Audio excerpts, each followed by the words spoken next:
Nagsisimula ang kwento sa isang batang mandirigmang hinihingal, halatang pagod at kinakabahan habang nakaharap siya sa isang nakakatakot na halimaw. Ang dambuhalang nilalang na ito ay walang iba kundi si Shivalarmas, ang wingless dragon, isang mataas na antas na boss sa dungeon na kinatatakutan ng marami. Matatagpuan ito sa pinakaloob ng level 67. Matapos nito ay nagpakawala ang halimaw ng mabangis na apoy na agad nagbanta sa buhay ng buong grupo ng mga manlalakbay. Dahil sa matinding takot, napasigaw ang kanilang sorceress upang magbigay babala. Habang nanginginig ay inamin ng matanda na hindi siya sigurado kung kakayanin ng kanyang depensibong mahika ang paparating na pag-atake. Ngunit bago pa man makakilos ang sinuman sa kanila ay biglang napatigil siya sa kanyang nakita. Nakita niya ang isang bagay na hindi inaasahan mula sa naglalagablab na apoy. Isang maliit na berdeng nilalang ang lumabas. Isa itong goblin, isang kakaibang tanawin sa ganitong mapanganib na lugar. Muling umatungal si Shivalarmas, humahanda sa isa pang nakamamatay na pagbuga ng apoy. Habang naguguluhan ang lahat, nagsimula ang bulong-bulungan kung ano ang ginagawa ng goblin dito. Sa isang iglap tumakbo ang goblin ng nakakagulat ang bilis. Mabilis nitong inwasan ang atake ng dragon at buong lakas na ipinalo ang kanyang kahoy na pamalo na direktang tumama sa halimaw. Tumigil sa galaw ang mga manlalakbay at hindi makapaniwala sa nasaksihan. Ang batang lalaking may kulay gintong buhok ay natigilan, nagtataka kung paano nagawa ng isang maliit na nilalang na pabagsakin ang ganoong kalakas na kalaban sa isang hampas lamang. Unti-unting pumasok sa isip nila ang katotohanan na ang makapangyarihang Shivalarmas ay natalo ng isang hampas mula sa isang goblin at naguguluhan ang lahat kung sino ang tumawag sa goblin na ito. Hanggang sa napansin ng matandang mandirigma ang isang aninong gumagalaw sa burol malapit sa kanila. At nang hamupa ang alikabok, nakita nila ang isang lalaking nakatayo mag-isa. Malinaw na siya ang dahilan ng misteryosong pangyayaring iyon at mula rito magsisimula ang kwento ng ating bida. Bago pa man ang nakakagulat na labang iyon ay sa isang lugar na malayo sa kaguluhan makikita si Kim Chiso, ang pangunahing tauhan na nagtatrabaho sa isang konstruksyon. Iniisip niya na isa lang siyang mababa at mahina na parang isang goblin sa tunay na buhay, walang kakaiba at tila walang pag-asang umangat. Kahit habang umiinom siya ng tubig, hindi mawala sa isip niya ang kanyang pagkadismaya at iniisip niya na may mga taong bigla na lang sinwerte, habang ang mga kagaya niya ay nananatiling walang saysay kahit ano pa man ang gawin nila. Habang nagmumuni-muni, narinig niyang pinag-uusapan ng mga kasamahan niya si Mr. Cha na dati nilang katrabaho. Hindi na raw ito pumapasok dahil kumikita na ito sa Gate of Heaven, isang virtual reality game na sumabog sa buong mundo. Lubos na nakakaengganyo ang larong iyon, binubura nito ang hangganan ng realidad at pantasya sa loob ng digital na mundo nito. Ang mga manlalarong nakakahanap ng hidden classes ay nagkakaroon ng kayamanang hindi masukat. Naalala ni Kim Chiso ang balita tungkol sa larong iyon na bagong labas pa lamang at napakaraming naaadik dito na minsan ay nakakalimutan na ang tunay na buhay. Habang lumalago ang teknolohiya, tumaas din ang presyo ng mga kagamitan, kaya hindi ito abot ng mga kagaya niya. Pero salamat sa mga internet cafe, kahit ang mga kapos sa pera ay nagkaroon ng pagkakataong makapasok sa virtual na mundo. Lumawak ng husto ang kasikatan ng laro, maging ang totoong pera ay nagsimulang umikot dito. Ang mga makapangyarihang gamit sa laro ay naibebenta sa tunay na halaga, at dahil dito ay nabuo ang isang bagong uri ng ekonomiya sa loob ng laro. Natapos ang pag-iisip ni Kim Chiso sa isang mapait ngunit puno ng pangarap ng ngiti. Habang inaalala ang mga panahong talagang nasisiyahan pa siya sa paglalaro. Paglipas ng ilang sandali, lumipat ang tagpo sa digital realm, kung saan si Kim ay animoy nakikipaglaban. Ginamit niya ang isa sa kanyang kakayahan na rock strike at buong lakas na umatake sa isang malaking bato. Tumama ito ng malinis at nakakuha siya ng 3 stones bilang gantimpala. Ngunit hindi nito nabawasan ang kanyang inis at pagkadismaya. Napasigaw siya, tinawag niyang walang kwenta ang nangyayari sa kanya. Kahit gaano pa karaming pagsisikap ang ibinuhos niya, tila walang katapusan ang kanyang paghihirap, kahit sa loob ng virtual na mundong ito. Pakiramdam niya ay nalulubog pa rin siya sa bundok ng utang. Hindi na niya napigilan ang emosyon na puno ng luha ang kanyang mga mata habang sumisigaw. Tinatanong kung kailan ba magsisimula ang bahagi ng laro kung saan siya magiging isang alamat na bayani, mag-aasawa ng isang maganda, at mabubuhay sa pantasyang matagal na niyang pinapangarap. Nagsimula siyang magduda, sulit pa ba talaga ang oras na ginugugol niya sa Gate of Heaven? Sa gitna ng kanyang panghihina, biglang napatigil si Kim, nanlaki ang kanyang mga mata nang makita niya ang isang kumikislap na bagay sa malapit, isang advanced healing crystal. Mabilis na tumakbo ang kanyang isipan, alam niyang mahalaga at bihira ito, at pwede niyang ibenta ng hindi bababa sa 300,000 won. Agad siyang nilukuban ng matinding tuwa, natawa siya ng malakas, puno ng kasiyahan at hindi makapaniwala sa swerte. Para sa kanya, ito mismo ang dahilan kung bakit siya patuloy na nagtitiis sa nakakapagod na pagmimina. Ang mga sandaling tulad nito ang nagbibigay saysay sa lahat ng kanyang paghihirap. Ngunit naglaho ang kanyang tuwa nang mapansin niyang hindi pala siya nag-iisa. May ilang manlalaro ang biglang lumitaw sa kanyang likuran. Pinapanood ang kanyang kakaibang pagwawala. Isa sa mga babae sa grupo ang napakunot noo. Halatang nagtataka sa inaasal niya. Dahil sa kahihiyan, dahan-dahan siyang lumingon at doon, napako ang kanyang tingin sa mukha ng babae. Muling napatigil si Kim. Ngayon ay dahil sa labis na ganda ng kanyang nakita. Lumapit ang babae at kalma niyang sinabi na napansin niya raw si Kim na palaging nagmimina araw-araw, kaya inisip niyang mataas na ang antas ng kasanayan nito sa pagmimina. Pinilit ni Kim na huwag magmukhang kabado at mahinahong sumagot, sinasabing medyo magaling naman siya. Ipinaliwanag ng babae na dumaraan lang ang grupo nila sa dungeon, ngunit may napakalaking bato na humaharang sa kanilang daraanan. Malalakas daw ang mga kasamahan niya, ngunit wala sa kanila ang marunong magmina para alisin ang bato. Kaya't magalang niyang hiniling kay Kim Chi-soo kung maaari ba siyang tumulong, ngunit nag-aalinlangan si Kim. Ipinaliwanag niya na mababa lang ang antas niya, at kung papasok pa siya ng mas malalim, baka malagay siya sa panganib. Bago pa man niya matapos ang kanyang paliwanag, isang pandak na lalaki, halatang isang duwende o dwarf, ang nagsalita ng may kumpiyansang nagpaliwanag na ang tanging kailangan ni Kim ay ang pagmimina lamang. Ang grupo na raw ang haharap sa mga halimaw. Nagulat si Kim sa pag-aalok na yun, hindi niya inaasahan mula sa isang dwarf. Napansin ng dwarf ang kanyang reaksyon at agad niyang sinabi na baka inakala ni Kim na dahil dwarf ang lalaki, siya na ang dapat maghukay, at para bang nasaktan siya sa stereotype na ang mga dwarf ay hindi kapaki-pakinabang sa labanan. Huminga si Kim at pinag-isipan ang sitwasyon. Marahil sabihin niya sa sarili na hindi naman ito masamang pagkakataon, makakakuha siya ng disenteng karanasan at baka makakuha pa ng ilang mahahalagang ore. Ngunit sa kalooban niya nanatili ang kaba at iniisip na kung ligtas ba talaga sa kailaliman ng dungeon. May mga nilalang sa mundong ito na nakakatakot kahit na may resurrection ang laro. Subalit lumapit sa kanya ang magandang babae at ngumiti. Nagsasabing siya talaga ang tipo niyang lalaki, isang matipuno at marunong sa pagmimina.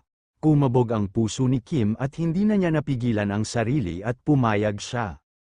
Nang mapagtanto ang kanyang sinabi, agad niyang sinimulan ang pagsisisi bakit siya biglang sumang-ayon dahil lamang sa ganon kasimpleng paraan. Matapos nito ay pumasok sila sa loob ng kuweba at biglang lumabas ang isang halimaw, isang gray wolf, isang level 7 na halimaw. Nagpanik agad si Kim kahit hindi kasing taas ng antas ng inaakala niya ang kalaban. Nalaman niyang hindi pa rin sapat ang lakas niya para harapin ito. Walang pag-aalinlangan siyang nilusob ng lobo, habang si Kim naman ay umiyak na parang batang natatakot at sumisigaw habang tinatawag ang kanyang ina. Ngunit bago pa man siya tamaan ng lobo, isang pagsabog ng apoy ang nagliwanag at sumunog sa halimaw sa pamamagitan ng spell na Salamander Flame na buraang nilalang na parang bula. Ang gumawa nito ay ang babaeng kasama nila. Lumapit siya kay Kim at may banayad na pag-aalala sa tinig. Tinanong niya ang ating bida kung siya ba ay nasaktan. Ang pangalan niya ay Catherine Lee, isang level 39 na sorceress. Namangha si Kim gamit lamang ang isang atake ay napaslang kaagad ng babae ang mga kalaban at nagpasalamat siya agad. Sinabi ni Catherine ang paalala na huwag na siyang lumayo pa muli dahil delikado. Nang marinig ito sandaling tumibok ang puso ng ating bida at inisip na may pag-asa na baka ito na ang simula ng romantikong pakikipagsapalaran na pinapangarap niya. Sinabi pa ng isang lalaki na mula sa party na wala dapat ikabahala ang ating bida dahil basic lamang sa kanila ang mga halimaw. Malakas at may galing nitong ipinakita ang kanyang skill na swing of the giant wheel, na nagwasak sa natitirang mga halimaw sa isang malakas na hampas. Tahimik niyang ipinaliwanag na ang misyon nila ay maghanap ng isang rare ore at ang tanging kailangan lamang gawin ni Kim ay basagin ito dahil sa mataas na mining proficiency nito at tumayo na lamang ito sa gilid dahil hindi nila kailangan ng tulong mula sa kanya. Naisip ng ating bida na kahit pa inimbitahan siya dahil sa kanyang skill, hindi niya maiwasang maramdaman na minamaliit siya ng mga ito. Pakiramdam niya ay instrumento lamang siya sa kanila. Dahil sa galit ay nagsalita si Kim at hinamon ang mandirigma, ipinaalam niya na hindi siya dapat tinataboy o inaalipusta, may kakayahan rin siyang lumaban. Bilang patunay ay pinaikot-ikot niya ang hawak na piko, at malakas na inihataw sa isang bato upang patunayan na hindi siya mahina. Nang hamupa ang alikabok, tahimik na napagmasdan ng matangkad na lalaki at ng dwarf na ni hindi man lang umalis ang bato hindi ito nabasag. Nagtataka sila kung totoo nga ba ang impormasyon tungkol sa orb sa likod ng bato. Sinabi ng lalaki na kung mali ang intel ay pagbabayarin niya ang mga ito dahil sa naaksayang oras nila sa loob ng dungeon. Sa kabilang banda pakiramdam ni Kim, panibagong hiya at pagkabigo paulit-ulit na pagmamaliit, paglalagay ng buhay sa panganib para sa ilang barya, huminga siya ng malalim at nagpasya na tapusin na lang ang trabaho. Nang biglang may isang malakas na crack ang bato ay napiles, gumuho ang malalaking bato at natigilan ang lahat. Sa likod ng mga durog na bato, may kumikislap na liwanag isang nakatagong pinto, natuklasan nila ang isang hidden dungeon. Nag-alab ang emosyon ni Kim na nagpabahala sa kanyang mga kasama, iniisip niya na ito marahil ang malaking premyo sa kanyang mga paghihirap, at ang pagkakataon para magbago ang buhay niya at marahil ma-unlock ang hidden classes, tinawag niya itong grand prize. Ngunit agad nagbago ang galaw ng kanyang kasama at biglang inactivate ng matangkad na lalaki ang PvP mode at umatake kay Kim. Bumagsak siya sa lupa, at habang nawawala ang 480 health points nagtataka siya kung bakit hindi siya makahinga. Hinampas siya ng insulto ng 3 at pangungot siya habang tumatawa at pinagsabihan na wala siyang kwenta at walang karapatan. Dito niya nalaman ang katotohanan, sadyang ginamit siya ng grupo. Iniluhod siya at hinayla ng marahas ang ulo niya. Tumawa ng malupit ang matangkad na lalaki syempre. Alam nila ang tungkol sa hidden dungeon, simula pa lamang ng una ginagamit lamang siya at buburahin nilang madali dahil nakatulong lang siya ng bahagya. Nagngingit-ngit si Kim sa pagkabigla at sakit, nang magising siya, napagtanto niyang nasa loob pa rin siya ng dungeon. Sa sandaling iyon, napansin niya ang advanced healing crystal ay nawasak, automatiko pala itong nag-activate nang bumaba ang health niya sa 0, nangangahulugan na namatay siya at nabuhay muli. Napasaygowa ba lamang siya sa galit dahil nawala ang crystal at ang halagang inaasahan niyang 300,000 won ay nawala na parang bula.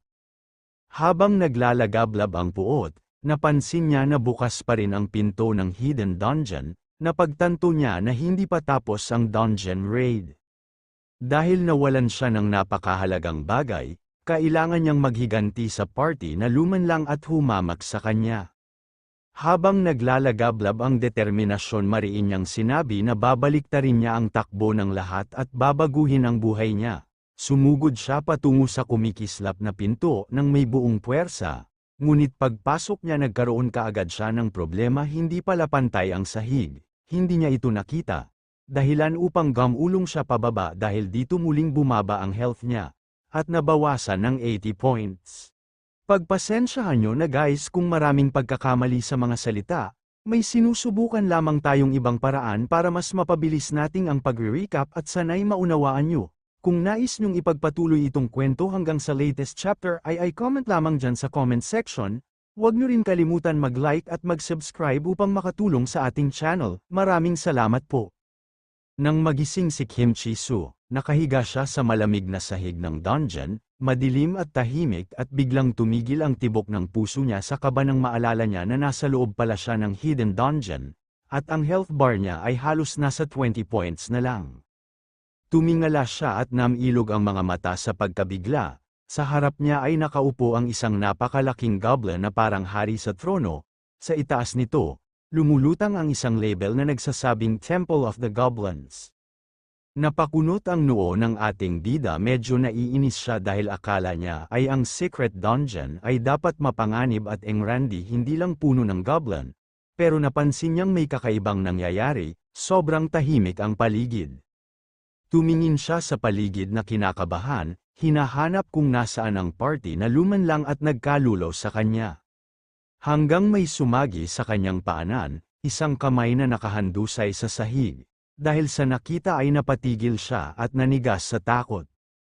Doon niya nakita ang nakahandusay na dugo ang dwarf, ang parehong dwarf na kasama nila kanina, agad niyang nakilala ito. At nanlamig ang buong katawan niya sa takot at napatanong sa sarili kung ano ang nangyari sa naturang duwende. Lumitaw sa harap niya ang isang glowing system window, tinatanong kung may resurrection skill siya, ngunit mahinang sinabi ni Kim wala siya nito. Sinabi pa ng ating bida na baka ayaw lang mag-respawn ng dwarf, baka masyado itong gaaman sa gantimpala ng dungeon. Pero bago pa niya maunawaan, biglang kumislap ng pula ang screen niya. Lumabas ang babala, ang dungeon na pinasukan mo ay sobrang delikado at lampas sa kasalukuyang level mo, kaya't umalis agad. Kasunod noon, isang napakalakas na sigaw ang umalingaw-ngaw malakas, nakakatakot at napalingon si Kim sa gulat, pamilyar ang boses isa sa mga kasamahan nila. At bago pa siya makagalaw, may isang higanteng kamay na lumabas sa dilim, sinunggaban ang matangkad na lalaki at nilamag ito ng marahas. Nanlaki ang mata ni Kim, hindi yun ordinaryong goblin, hindi lang malakas, nasa ibang antas ito. Mula sa kadiliman, lumabas ang nilalang, nakakatindig balahibo ang anyo nito ay lumulutang ang pangalan ng halimaw sa itaas, Geiger level 80. Nanlaki ang mata ni Kim, level 80, hindi siya makapaniwala, ang akala niya ay isang Temple of the Goblins lang ito. Anong ginagawa ng ganitong klaseng halimaw dito? Nakita niya kung paano sinunggaban ni Geiger ang lalaki at nilamon ito ng buo, marahas at nakakadiri. Napasapo si Kim sa dibdib. Pinipigilan ang pagsusuka, hindi ito totoo, sabi niya sa isip. Pero ang sakit, ang amoy, ang takot, lahat ay parang totoo. Naalala niya, ang Gate of Heaven ay may teknolohiyang kayang gayahin ang sakit, emosyon, at trauma. Akala niya may limitasyon yon para hindi masyadong masakit, pero yun pala ay para lang sa low-level zones lamang. Muling sumigaw ang isa pa, si Catherine, nagsusumigaw ito ng tulong. Nanigas ang mga paa ni Kim, hindi siya gumalaw, paano naman siya lalaban sa ganito kalakas, pero sa isip niya, kumakabog ang takot. Alam niyang ito ay higit pa sa isang laro, sa mga bihirang kaso kapag sobra ang sakit na nararanasan ng utak, pwede itong magdulot ng totoong pinsala, na maaaring magdulot sa kamatayan. Nagsimula siyang tumakbo palayo, hingal na hingal, paulit-ulit na sinasabing hindi siya mamamatay dito. Habang tumatakbo, inuulit niya sa isip, hindi niya kasalanan ito. Iniwan siya ng mga yun, sila ang unang nagtraidor sa kanya. Inamin niya sa sarili, mahina siya, hindi makakatulong kanino man. At isang bagay lamang ang sigurado siya, yun ay kailangan niyang mabuhay. Habang tumatakbo si Kim, biglang lumitaw ang isang kakaibang mensahe sa harap niya. Babala, napansin ng Goblin Lord ang pagkakahawig mo sa kanya sa kaduwagan at kahinaan. Napahinto siya, hindi niya alam kung anong ibig sabihin nun. Tumingin siya sa direksyon ng trono, naroon pa rin ang Goblin Lord, nakaupo, kalmado, nakatitig sa kanya na parang hinuhusgahan siya. May kung anong nabasag sa loob ni Kim, at inisip kung ganun ba talaga siyang klase ng tao, isang mahina at duwag, pinisil niya ang kamao niya, nanginginig sa galit at lungkot, mahina pero may apoy sa boses niyang sinabi, ayaw niyang manatiling ganon. Tumingin siya kay Catherine na ngayon ay nakahandusay sa sahig at nagmamakaawa para sa kanyang buhay. Subalit tinatapakan lang ito ng halimaw dahilan ng kamatayan nito. Naalala niya ang totoong buhay, ang mga utang na iniwan ng mga magulang niyang hindi niya nakilala, ang mga trabahong hindi niya makuha, ang mga taong patuloy siyang minamaliit, wala sa tunay na mundo, wala rin sa larong ito, ang may respeto sa kanya. Gusto niya lang naman lumaban, maging malakas, mamuhay ng may dangal, pero kahit dito ay itinulak siya sa pagmimina. Napaluha siya, nanginginig habang sinasabi, hindi niya naman kasalanan na mahina siya, hindi niya ginawa ang anumang masama para ituring siyang walang silbi. Pinahid niya ang luha, humakbang papalapit sa Goblin Lord, puno ng apoy ang mga mata, sinabi niya, isa ka lang na goblin, sino ka para maliitin ako? Nanginginig ang boses niya habang sumisigaw, kahit sa totoong buhay, minamaliit ako, kahit dito sa laro, tinitingnan nila ako ng mababa at ngayon, pati isang goblin kinaawaan ako. Sa gitna ng pag-iyak, sumigaw siya ng buong puso, oo, mahina ako, at walang mali doon. Nang biglang nagliwanag ang screen sa harap niya, nakamit mo ang titulong, Honorary Goblin. Mula ngayon, tutulungan ka ng mga goblin anumang oras. Natugunan mo ang kondisyon upang buksan ang hidden class. Gusto mo bang palitan ang klase mo sa Goblin Summoner, oo o hindi? Natigilan si Kim, tulala, hindi alam kung matutuwa ba o matatakot, hidden class, totoo ba ito? Natawa siya ng mapait, tinawag niya itong kalokohan, at pinindot ang hindi. Ngunit muling lumiwanag ang screen, hindi tinatanggap ang pagtanggi, ang klase ay automatikong napalitan sa Goblin Summoner, nang inig si Kim sa inis, gusto niyang sigawan ang system. Ngunit bago pa niya maproseso ang lahat, bumalik ang halimaw na si Geiger, yumalulong ito ng malakas, umuusok sa galit habang papalapit sa kanya. Alam ni Kim na wala na siyang matatakbuhan, wala nang kwenta ang pagtakbo at wala nang babalikan. Napilitan siyang kumilos at inactivate niya ang bagong skill na galing sa hidden class niya, Skill Activated, Summon Goblin. Mula sa liwanag, lumabas ang isang maliit at payat na goblin, mukhang mahina, at nakasigaw pa ng matinis. Napailing si Kim sa pagkadismaya, plano niya lamang gamitin ito bilang pang-distract para makatakas.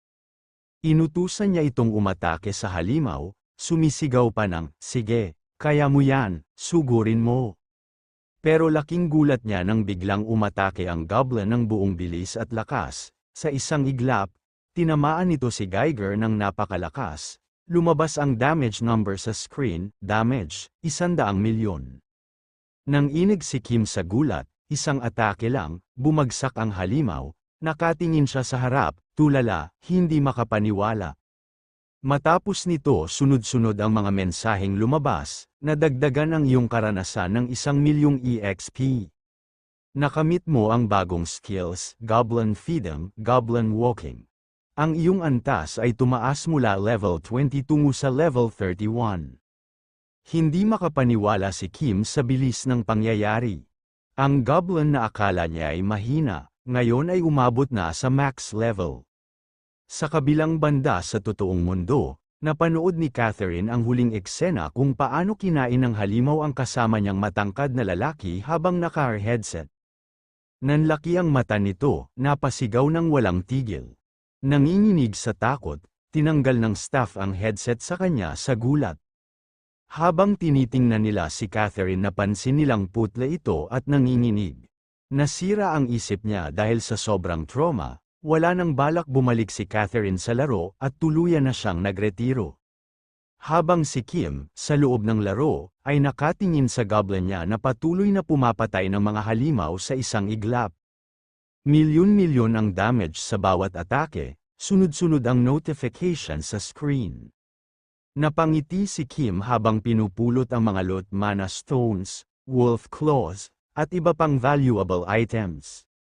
Pagkatapos, napansin niya na hindi tumaas ang level ng goblin, kahit sa dami ng pinatay nito, samantalang siya, umangat agad sa level 31. Tinignan niya ang stats ng goblin, pero lumabas ang mensaheng hindi ma-access ang impormasyon, data restricted, napatitig si Kim sa goblin. Nagtataka, paano naging ganito kalakas ang isang mukhang mahina, bug ba ito, o glitch? Pero pagkatapos ng ilang segundo, napasigaw siya sa tuwa na animoy isang demonyo. Hindi na mahalaga, ang mahalaga, pwede niyang gamitin ito bago pa man ayusin ang system, ngumisi siya, at may apoy sa mga mata. Hindi na siya kailangan magmina at hindi na siya mahina. Simula ngayon, siya na ang maghahari sa Gate of Heaven. Kinabukasan pumunta ang ating bida sa Nara Bank upang ibenta ang mga item na kanyang nakuha sa loob ng dungeon. Sinabi ng clerk na ang mga wolf claws na dinala niya ay nagkakahalaga ng 97.01 gold, at tinanong kung gusto niya bang ipadeposito sa account niya ang pera. Tumango si Kim at sinabi na ipasa na lang sa ibang account. Pagkatapos, bigla niyang naalala na may iba pa siyang mga item. Binanggit niya sa clerk na mayroon siyang Jurger's Membrane at Jurger's Heart. Nang marinig ito, nanlaki ang mata ng babae at hindi makapaniwala. Kaagad siyang tumakbo upang tawagin ang manager ng bangko. Nagtataka naman ang ating bida kung bakit kailangan pa ng manager para lang sa transaksyon niya. Maya-maya pa ay dumating ang manager, nakangiti at nag-alok ng tsaa. Tinignan ni Kim ang tasa at malamig ang tono niyang sinabi na malamig ang tsaa. Napakamot ang manager at nahihiyang tumawa, nakalimutan daw niyang pakuluan ang tubig. Tinanong ni Kim kung bakit siya nito gustong makausap. Sinabi ng manager na may mas magandang investment option daw para sa kanya. Sayang naman daw kung itatago lang niya ang pera sa ordinaryong account. Medyo nagduda si Kim, tinanong niya ng diretso ang lalaki kung kailangan ba talaga sabihin yun ng manager sa kanya. Nakangiting sinabi ng manager na sigurado raw siyang alam nito kung gaano kahalaga ang mga hawak niya. Ipinaliwanag niyang sobrang taas ng halaga ng Jurger's Membrane at Heart sa kasalukuyang palitan. Nang sabihin ng manager ang tunay na halaga 230 million gold, napatigil si Kim at hindi makapaniwala. Hindi niya alam kung paano magsasalita. Ang halagang iyon ay higit pa sa kahit anong nakita niya noon. Makalipas ang ilang oras, makikita si Kim na nakangiti habang hawak ang goblin niya. Masaya niyang sinabi rito na dahil sa kanya, nabayaran niya na ang 10% ng mga utang niya. Parang alagang aso niya itong kinakausap, nilambing pa niya ito at sinabing hindi naman daw ito pangit. Pero agad din niya itong binawi sa isip dahil hindi niya kayang magsinungaling. Matapos nito habang naglalakad silang magkasama sa lungsod halatang naiinis ang ating bida, dahil pinipilit niyang itago ang goblin.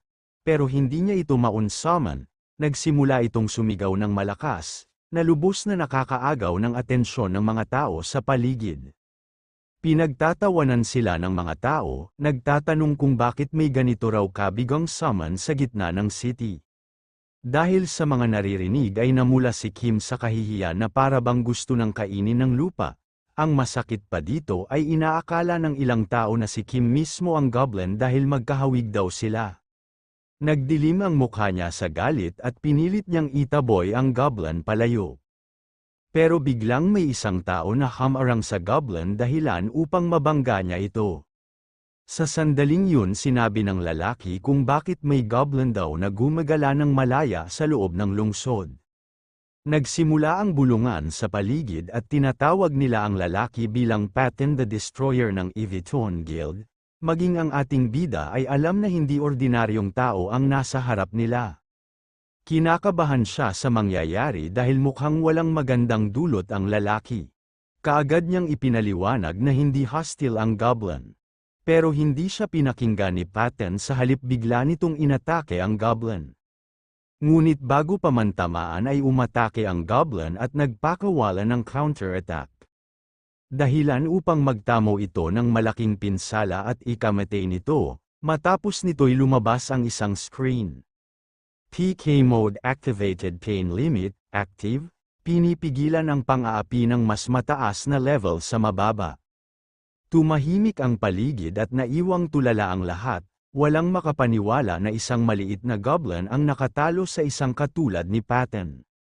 Nagsimulang bumilis ang tibok ng puso ni Kim. Alam niyang delikado ang nangyayari at kapag nalaman ng lahat na sa kanya ang goblin na ito ay magugulo ang buhay niya. Ilang sandali lang, dumating ang mga kasamahan ni Patton mula sa Everton Guild. Ang pinuno nilang si Yoonhyuk pabirong sinabi kay Patton na kaiyahiya ang pagkatalo nito sa isang goblin. Pero sinabi niyang kahit maliit lamang itong problema ay kailangan pa rin itong panagutin ang goblin sa pagkasira at pinsalang ginawa nito. Naramdaman ni Kim ang tensyon, alam niyang kaya ng goblin niyang talunin silang lahat pero alam din niyang kapag ginawa niya iyon, mas lalala lang ang gulo. Kaya't sinubukan niyang magpaliwanag, sinabi niyang siya na ang bahala sa goblin, pero hindi siya pinakinggan ng mga miyembro, sa halip ay binyantaan pa siya ng mga ito na kung makikialam ang ating bida ay baka pati siya ay pagbalingan nila ng galit. Ngunit bago pa matapos ang usapan, biglang umatake ang goblin gamit ang skill na rock throw. At direktang tumama sa katabi ng pinuno, si Min Song the Rapid ay namatay sa isang atake lamang ng goblin. Dahil dito ay mabilis silang hinabol ng mga ito at halos hindi makapaniwala si Kim sa nangyayari at hindi niya alam kung anong gagawin. Habang tumatakbo, naisip niya na dati akala niya na kapag lumakas siya at may kakampi, giginhawa na ang kanyang buhay. Pero mali pala siya at ang goblin na akala niyang magiging sagot sa mga problema niya, siya rin palang magdadala sa kanya ng problema.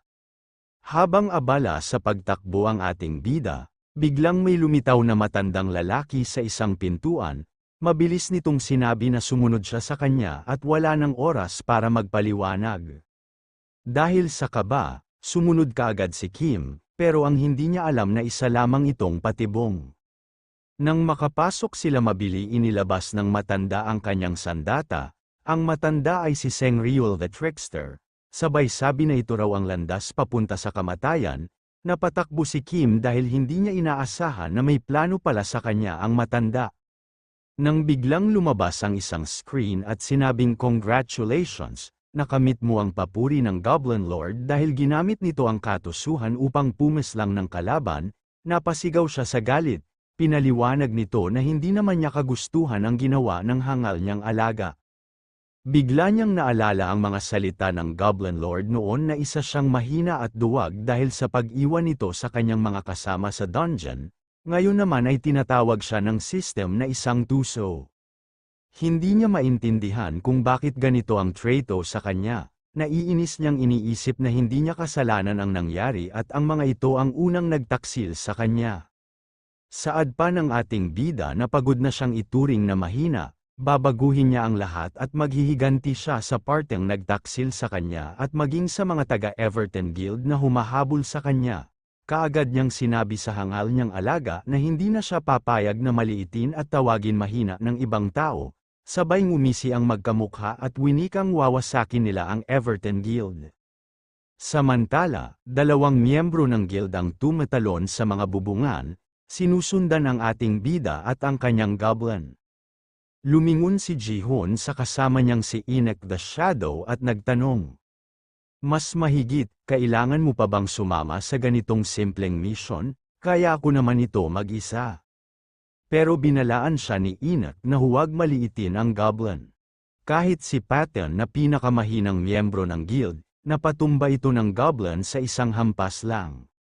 May kakaiba sa lakas ng goblin, at alam ni Inek na hindi ito basta-basta.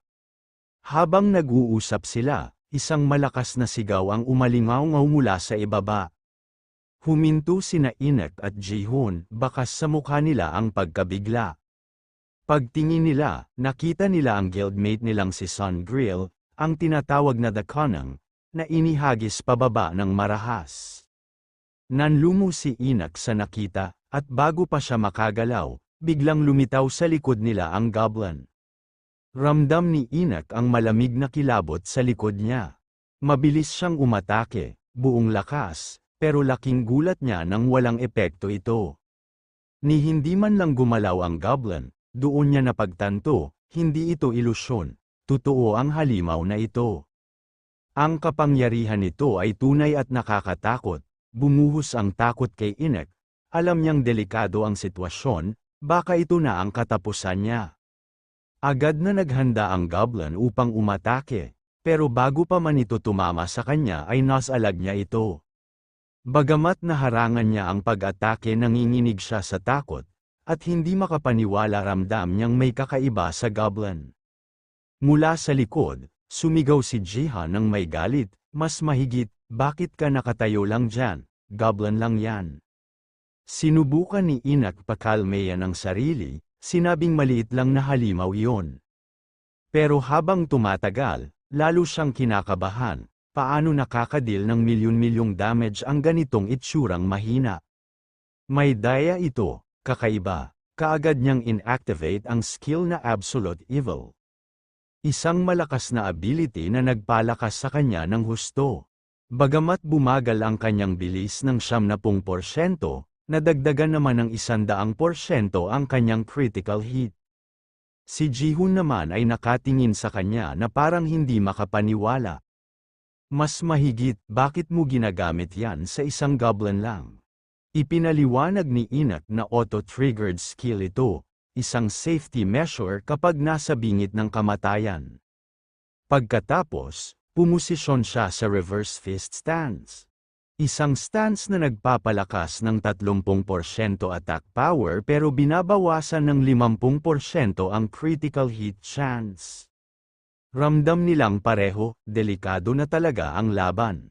Naiinis na rin si Jihun, napabuntong hininga siya at sinabing, mas mahigit, fine, tapusin na natin to bago pa may makakita sa ating napapahiya ng goblin na to.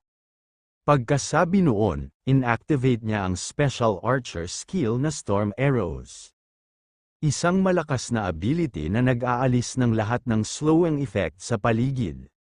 Habang pinapana niya, nagreklamo pa siya, grabe, kailangan ko pang gumamit ng ganitong klase ng skill, sa isang goblin lamang. Dahil sa Storm Arrows, natanggal ang debuff ni Enoch. Kaya nakatakbo siya muli ng buong bilis, nagningas ang mga mata niya sa galit habang sumugod pabalik sa goblin. At buong lakas niya itong inatake gamit ang kanyang sandata. Pero nang tumama ang kanyang atake, isang malamig na pakiramdam ng pagkabigla ang bumalat sa kanya dahil wala man lang siyang nagawang pinsala sa goblin. Dahil dito ngumiti lang ang goblin na tila hinamak siya nito. At sa isang iglap umatake ang goblin, dahilan upang tumilapon si Enoch. Isang matinding di inaasahang galaw, isang hampas na nagdulot ng damage na milyon-milyon. Habang si Jihun naman ay natulala, hindi makagalaw. Hindi niya kayang i-proseso ang nasaksihan, ang goblin na ito hindi ordinaryong halimaw. Hindi ito kagaya ng mga goblin sa dungeon, ito ay isang nilalang na may halimaw na lakas. Habang nanginginig siya, biglang lumapit si Kim.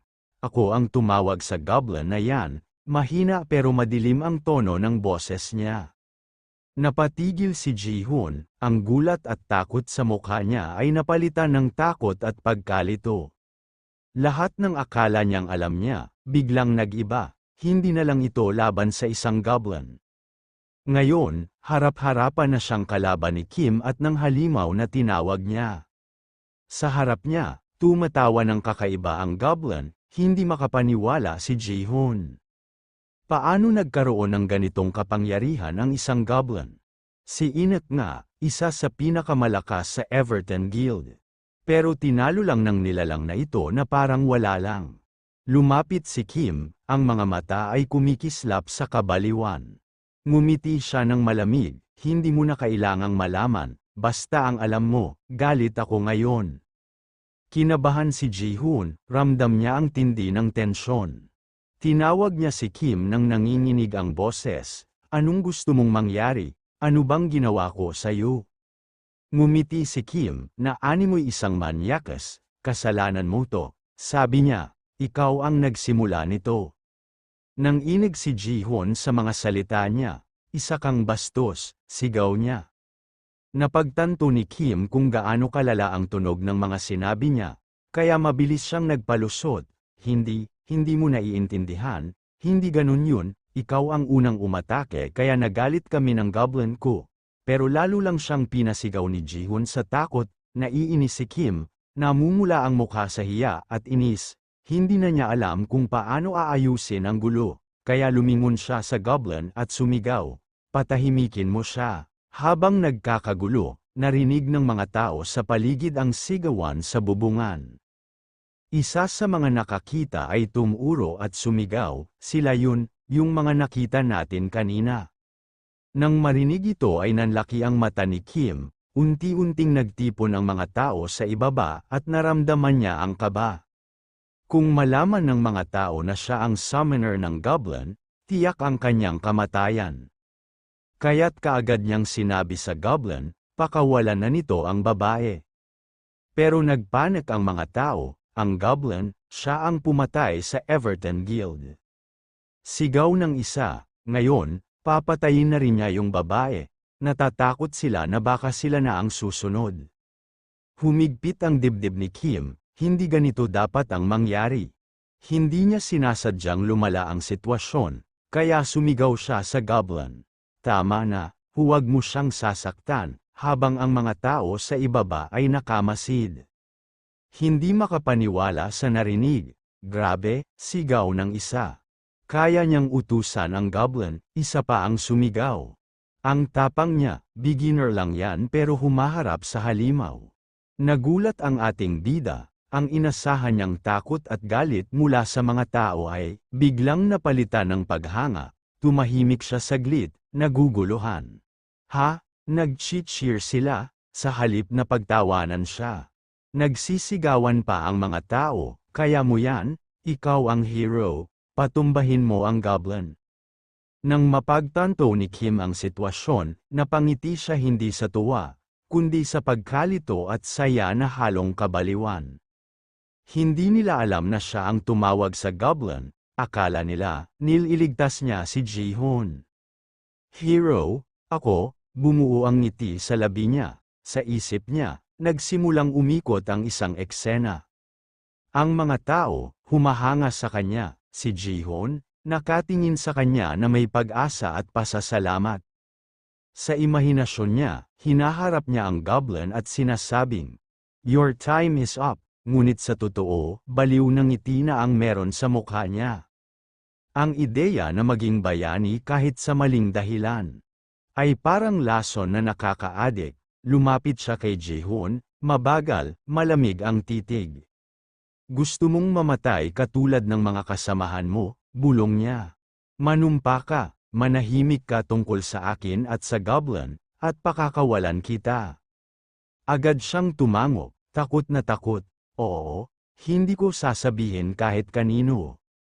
Ngumiti si Kim, isang mapayapang ngiti ng isang baliw na nakamit ang gusto niya.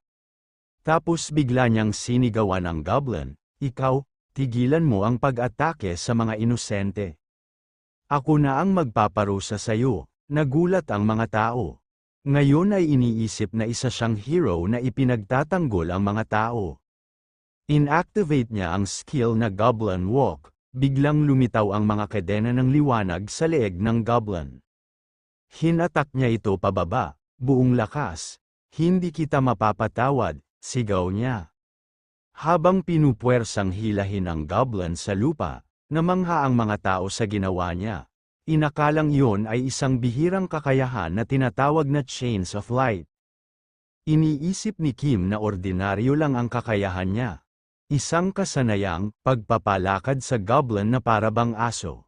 Ang mga bulong ng paghanga ay kumalat sa crowd, hindi makapaniwala si Kim.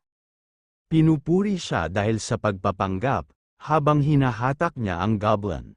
Lumabas ang system message, "The Goblin's mode has improved due to Goblin Walk." Nagtataka si Kim kung bakit tuwang-tuwa pa ang hangal niyang alaga kahit tinali na niya ito. Lahat kayo, umatras, delikado pa to, sigaw niya, kunwari ay hirap na hirap sa ginagawa. Mula sa malayo, napabulong si Ji-hoon, ngayon ay naintindihan ko na. Hindi nagtagumpay ang Everton Guild dahil level 50 siya pataas. Nanlaki ang mata ng mga tao, kaya pala, hindi dahil mahina ang guild. Kundi dahil sobrang lakas ni Kim, nagpatuloy ang palabas ni Kim. Ginamit niya ulit ang skill, kunwari ay tinataboy ang goblin. Pagkatapos, nag-summon siya ng goblin food at itinapon palayo. Ito na ang katapusan mo, sigaw niya. Sumugod ang goblin sa pagkain. At agad sinigaw ni Kim, isara ang gate, nang tuluyang makalabas ang goblin, bumagsak ang mga gate ng syudad. Tahimik ang lahat. Tapos na ba talaga? Bulong ng ilan. Huminga ng malalim si Kim. Kunwaring pagod sa pagpapakabayani. Ayos lang ba kayo? Tanong niya. At doon, sumabog ang palakpakan. Salamat. Ikaw ang nagligtas sa amin. Napangiti si Kim. Habang sa loob niya, halos matawa siya sa katotohanang nauto niya ang mga ito. Bagamat malungkot ang mukha ni Ji-hoon, nilapitan niya si Kim upang sabihin na lahat ng kasamahan niya sa guild ay nag-respawn sa templo ng muling pagkabuhay sa Pascal. Siya lamang ang nakakaalam ng buong katotohanan tungkol sa koneksyon ni Kim sa goblin. Nang marinig ito, agad niyang nakilala si Ji-hoon bilang ang babae mula sa Evrian Guild. Tiniyak naman ni Ji-hoon na tutuparin niya ang kanyang pangako at hindi sasabihin sa kahit sino ang nangyari. Dahil dito, nakita ni Kim itong pagkakataon at nagtanong kung totoo bang ang Pascal ay isang sagradong lugar kung saan walang namamatay at hindi inaatake ng halimaw o ibang manlalaro. Ngunit bigla siyang nagbago ng anyo, isang nakakatakot na ekspresyon ang lumitaw sa kanyang mukha. Tinakot niya si Ji-hoon na kapag sinira nito ang pangako, hahanapin niya ito sa templo at paulit-ulit na papatayin upang dumanas ng walang katapusang sakit. Dahil sa narinig, nang inig sa takot si Ji-hoon at mariing itinanggi ang balak na sirain ang kanyang salita. Ang takot sa kanyang mga mata ay halatang-halata habang ang sigaw niya ay umalingaw-ngaw sa buong lungsod. Hindi nagtagal ay bumalik na ang ating bida sa kanyang ina tinutuluyan. Dito ay nakaramdam siya ng ginhawa, iniisip niya na hindi niya inaasahan ang mga nangyari. Habang nakahiga sa kanyang maganda at bagong silid, dama niya ang pagod ngunit may halong kasiyahan at naisip niyang sulit ang lahat dahil sa gantimpalang natanggap. Ngunit nang sumeryoso ang kanyang mukha, binalot siya ng pagsisisi. Naalala niya si Catherine, ang babaeng hindi niya nailigtas. Patuloy siyang ginugulo ng alaala nito. Bigla siyang napatayo nang bigla niyang maalala ang isang mahalagang bagay, ang Goblin Point na ibinigay sa kanya ng Goblin Lord. Lumitaw sa harap niya ang isang panel na nagpapakita ng kanyang pangalan at kasalukuyang klase, Kim Soo, Goblin Summoner. Mayroon siyang isang Goblin Point. Napangiti siya ng mapait at inisip kung tatawagin na ba siyang kapatid ng mga goblin kapag marami pa siyang nakuhang puntos. Alam niyang ang puntos na iyon ay galing sa panlilinlang, hindi sa tunay na lakas. Dahil sa pag-usisa, binuksan niya ang Goblin Skill Shop ngunit napansin niyang nakalock ang mga advanced skills. Wala siyang ibang pagpipilian kundi ang Assemble. Nagtaka siya kung ano ang silbi nito. Ngunit pagpindot niya dito ay sumulpot ang isang nilalang. Ang goblin na dati niyang na-summon ay biglang lumitaw sa kanyang harapan na halos magkapalit na sila ng mukha. Natarante si Kim at napasigaw, napagtanto niyang isa pala itong summoning skill. Nag-alala siyang baka may makakita sa nilalang sa kanyang kwarto, pinilit niyang pakalmayan ang goblin habang hindi malaman ang gagawin. Maya-maya, may kumatok sa pinto, ang tagapagpatakbo ng inn. Nagtanong ito kung ayos lang siya. Nabigla si Kim at pabirong sumagot na huwag na itong lumapit kung ayaw nitong mamatay. Agad naman niyang binawi ito at sinabing umalis na lang. Alam niyang kailangang manatiling lihim ang presensya ng goblin. Kinalaunan, humingi siya ng paumanhin sa goblin at pinakiusapang huminahon dahil iniwan niya ito kanina. Nang tumahimik na ang paligid, naupo si Kim sa tabi nito at ibinuhos ang sama ng loob sa mga nangyari sa maghapon. Marahan niyang sinabi na hindi makatarungan ang lahat na minamaliit at sinasaktan siya kahit wala naman siyang ginawang masama. Habang tinitingnan ang goblin, sinabi niyang pareho lang sila.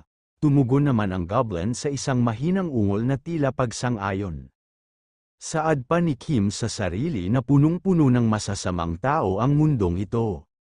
Samantala, sa kabilang dako ng lungsod, bumukas ang mga pinto ng isang tavern at sinalubong ng mga tauhan ang mga bagong dumarating na bisita.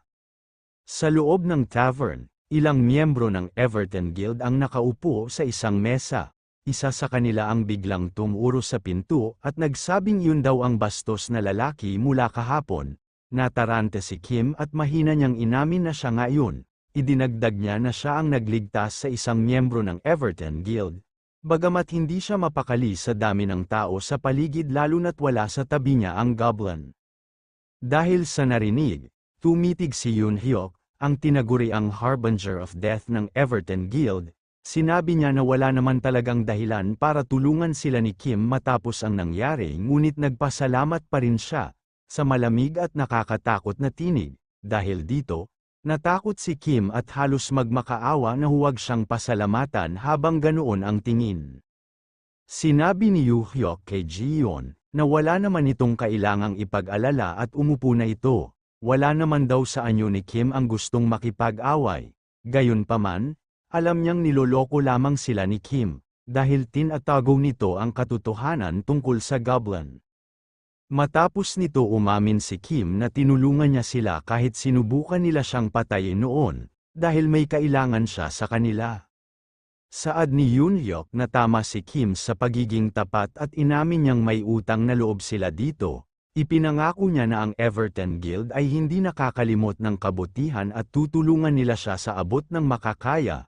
Ipinaliwanag ni Kim na wala na siyang dahilan upang manatili sa beginner zone. Dahil umabot na siya sa level 30, nais na niyang lumipat sa bagong rehiyon at tinanong kung alam nila kung paano makapunta roon. Tinanong ni Yoon Hyuk kung ang tinutukoy ba niya ay ang lugar na Fjorndal, at sinabing maaaring may kakilala siyang makatutulong sa kanya upang makarating doon. Ngunit bago pa siya makasagot, may isang matandang lalaki na biglang nagsalita mula sa kabilang dako ng silid. Sinabi nitong alam niya eksakto kung paano makarating sa Fjorndal. Lumapit ito kay Kim at humingi ng paumanhin dahil sa nangyari sa kanilang nakaraan. Dahil dito, ipinaliwanag ng matanda na matapos niyang makita ang nagawa ni Kim gamit lamang ang isang goblin, malinaw na malakas ito. Sumabat naman si Peyton the Destroyer, level 28, na baka mas malakas pa si Kim kaysa sa kanila, na ikinahiya ni Kim ng bahagya. Sa isip niya, mariin niya itong itinanggi, alam niyang hindi siya mas malakas sa kanila. At kung sineryoso siya ni Yoon Hyuk noong nakaraang araw, siguradong napatay siya sa isang hampas lang. Matapos nito ipinaliwanag ng matanda na ang Left Zone, ang lugar ng mga baguhan, ay may 5 pangunahing dungeon, ang damuhan na pinamumuguran ng mga slime, ang minahan, ang madilim na kagubatan, at iba pa. Ang mga ito ay open-field dungeons, kaya maaaring pumasok ang sinumang manlalaro anumang oras. Ngunit kung gusto raw ni Kim na umalis sa Left Zone, kailangan niyang makalaban at magtagumpay sa isang raid boss dungeon. Nagtakas si Kim at tinanong kung ano ang raid boss dungeon. Ipinaliwanag ng matanda na iba ito sa open-field dungeons, may mga oras lamang na bukas ang mga gate, at may takdang bilang ng pagpasok at limitadong oras para matapos. Dagdag ni Yoon Hyuk, ang Raid Boss Dungeon ang huling hamon sa bawat lugar at kailangan munang umabot sa mataas na antas bago subukan ito. Sinabi rin niyang ang Raid Boss Dungeon sa Left Zone ay nagbubukas lamang isang beses sa isang buwan, at ang dahilan kung bakit naroon ang lahat ngayon ay upang maghanda para sa pagbubukas nito. Nang marinig ito, napagtanto ni Kim na hindi pala aksidente ang pagkikita nila at may malaking kaganapan palang nagaganap. Kinumpirma ito ni Yoon Hyuk, na nagsabing bumukas na kahapon ang dungeon ngunit nasira ang lahat dahil sa isang goblin na biglang lumitaw at winasak ang buong lugar sa lungsod. Nang marinig ito ay hindi makapaniwala si Kim, Ang katotohanan ay tumama sa kanya ng matindi, na-stuck siya ngayon sa Lith Zone at kailangan pang maghintay ng 1 buwan bago muling mabuksan ang Raid Dungeon. Galit na galit siya, naalala niyang kumita siya ng higit $200,000 sa pagpatay ng isang level 80 monster at inisip kung gaano pa karaming dungeon ang kaya niyang tapusin sana. Ngunit ngayon, wala siyang magagawa kundi maghintay. Dahil sa sobrang inis, hinawakan niya sa kwelyo si Yoonhyuk at galit na tinanong kung may iba pang paraan para makalabas, dahil ayaw niyang sayangin ang kanyang oras. Sa malamig ngunit kalmadong tinig, sinabi ni Yoonhyuk na wala. Sa loob ng silid, galit din ang lahat dahil sa nasayang na pagkakataon.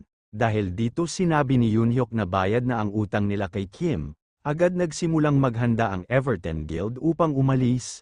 Naiwan si Kim na nakatayo. Halatang labis na nadismaya at nainis sa nangyari, habang si Joohyun naman ay tiningnan si Kim na may awa, bago sumunod sa iba palabas. Sa labas, sa ilalim ng tahimik na gabi, tahimik na umalis ang mga miyembro ng Everton Guild, samantala, mula sa likod ng isang kaong kahoy, sumilip ang goblin na mahinang tumawa, ngunit bigla itong napatigil nang maramdaman ang kakaibang enerhiya sa paligid. Tahimik at maliwanag pa rin ang langit, ngunit tila nagbago ang hangin. Ang gate ng Raid Boss Dungeon, na isinara pa kahapon, ay biglang bumukas. Sa harap ni Seng Ryul at ng iba pang miyembro ng Everton Guild ay lumitaw ang system message, Raid Boss Dungeon has been opened. Sinabi ng matanda na imposibleng mangyari iyon dahil dapat ay may 30 araw pa bago ito muling bumukas. Napakunot ang noo ni Yoonhyuk habang paulit-ulit na iniisip na hindi pa dapat nagbubukas ang Raid Boss Dungeon. Sa kabilang banda maging si Kim ay nakuha rin ang mensahe, na natiling nakatigil si Kim sa pagkabigla. Si Patton, ang Destroyer, ay napailing at hindi makapaniwalang tono. Bukas na ulit ang Raid Boss Dungeon, nakatitig ang lahat sa nakabukas na gate, bakas sa kanilang mukha ang gulat sa biglaang pangyayari.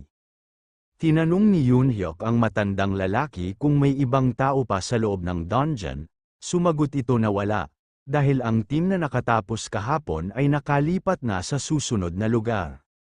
Naisip ni Yoonhyuk na sila lamang ang naroon sa ngayon. Ngunit hindi nila alam ay nasa malapit lang si Kim. Biglang nagbago ang ekspresyon niya at nagsimulang kumislap ang kanyang mga mata sa galit. Sa isip niya, pinagtatangkaan siyang lokohin ng mga ito. Nagsimulang kumulo ang kanyang damdamin, naramdaman niya ang pagkadismaya at galit, iniisip na pinagkaisahan siya ng Everton Guild. Lumalakas ang boses niya habang sinasabi na niloko siya ng mga ito para maiwan siya. Ang galit ay tuluyang pumutok sa kanya. Sinabi niyang hindi niya hahayaang sila lang ang makinabang sa gantimpala. Nagulat si Jiyeon at dali-daling ipinaliwanag na nagkakamali siya ng iniisip, subalit agad siyang pinutol ni Yoonhyuk at tinanong kung gusto ba niyang sumama o hindi. Galit man, mariing sinabi ni Kim na hindi niya hahayaang sila lang ang pumasok. Tumango si Yoonhyuk at ipinaliwanag na ayon sa impormasyon, isang silid lamang ang Raid Dungeon at nandoon na agad ang boss. Dapat silang maging handa dahil bagamat mas mataas ang antas nila, hindi pa rin dapat maging kampante. Ngunit ngumisi si Peyton at mayabang na sinabi na hindi na kailangan ng pag-iingat, kahit wala ang leader nila, malalakas pa rin silang lahat at matatapos nila ito agad. Hindi na sumagot si Yoonhyuk, sa halip, inutusan niyang simulan na nila. Habang naglalakad patungo sa gate ang Everton Guild, bumulong si Kim sa goblin na nakatago pa rin sa likod ng puno, sinabi niyang huwag muna itong lalabas hanggang hindi niya ito tinatawag. Habang sinusuri ang kanyang inventaryo at inilabas ang advanced healing stone, ayaw na niyang maulit ang nakaraan kaya't naghanda na siya para dito. Matapos nito ay kaagad siyang tumakbo papasok sa loob ng gate. Pagpasok ni Kim sa dungeon, napatigil siya sa ganda ng paligid, hindi pa siya nakakita ng ganitong lugar noon. Ngunit bago pa man siya makapaniwala sa nakikita, biglang lumitaw ang isang napakalaking iron giant, Level 40. Nagkagulo ang grupo, may sumigaw na hindi ito ordinaryong dungeon, kasabay nito, lumitaw ang malinaw na mensahe, Hidden Dungeon, Nest of the Iron Giant. Nagalit si Yoonhyuk at tinanong ang matandang lalaki kung anong klaseng plano yun, sumagot naman ito na wala siyang alam. Nanginginig ang boses ni Gio nang sabihin kay Kim na tumakbo na sila palabas, ngunit ngumiti lang si Kim nang may halong panunuya. Sinabi niyang hindi siya tatakbo at tinanong kung natatakot na ba silang lahat. Naging matigas ang kanyang tono habang sinasabi na kung uurong sila, kukunin niya lahat ng gantimpala para sa sarili niya. May sumagot na delikado yun dahil level 40 ang kalaban at isang tama lang ay maaaring magdulot ng malubhang pinsala. Ngunit nanatiling matatag si Kim, sinabi niyang 10 antas lang ang agwat nila at hindi yun sapat para umatras, ang gantimpala ay hindi makukuha ng madali. Habang tumatakbo ang mga miyembro ng Everton Guild ay nakatayo lamang si Kim at sinasabing kung ayaw nila ng gantimpala ay kukuhain niya ito lahat. Matapos nito, ginamit niya ang kanyang espesyal na kakayahan, ang Goblin Summoner Skill. Assemble, tinawag niya ang kanyang kasamahan ng buong lakas. Ngunit ang Goblin, na nasa labas pa rin, ay naguguluhan at hindi makapasok dahil nawala na ang gate. Samantala, umalingaw-ngaw ang dagandong ng Iron Giant at mabilis itong umatake kay Kim. Napasigaw si Kim sa inis at takot habang patuloy na tinatawag ang Goblin, ngunit hindi pa rin ito nagpakita.